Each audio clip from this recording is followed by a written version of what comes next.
Okay, it didn't take me long to figure it out. Of course, I didn't get lucky to have any wood behind there. I just took a 8-penny nail, a 16-penny nail, and ran it up there. No go. And so what I'm going to do is I'm going to take my nail set. I got a crummy nail set. See how the end is all kind of mashed down. I'm just going to take that and start breaking out the stucco a little bit. And I've got a crummy screwdriver. I don't think I'm going to end up using that, but I just want to poke around the edges because I've got to get a hole. I've got to make a hole that big.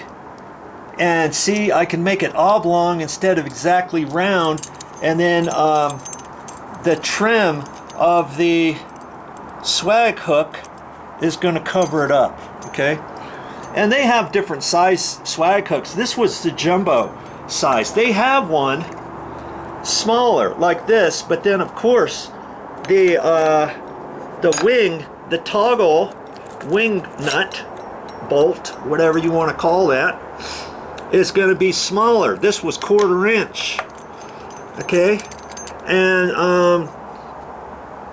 that you would have to use a 3/16 or something because you don't want the hole any bigger than your swags. That's going to cover it up because that's going to cover your hole up down, you know, on the stucco or sheetrock.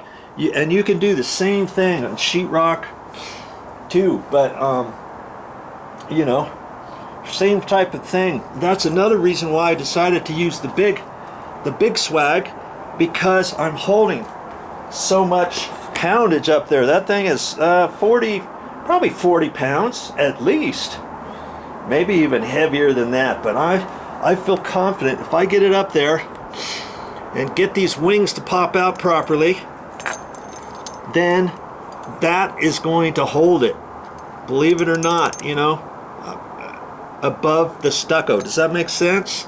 That's why I'm going to do that. See, I've only got about 3/4 or so up.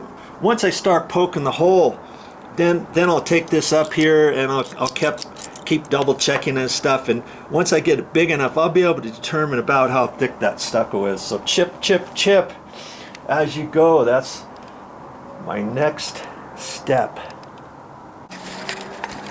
Okay, I think I got enough of it. I'm just holding the video camera as I get up here. Now see, this has to go like that. See how this is oblong? See how I made the hole? I made the hole oblong, so I didn't have to make it any bigger than I had to. And that's going to be able to fit up in there, I believe. I'm going to have to make sure I'm not hitting anything.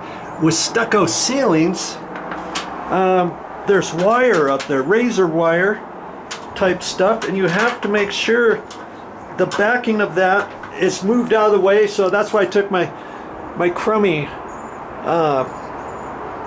screwdriver and kind of wedged that out of the way, because this has to be pushed right up. And I want to talk about this here for a minute, okay?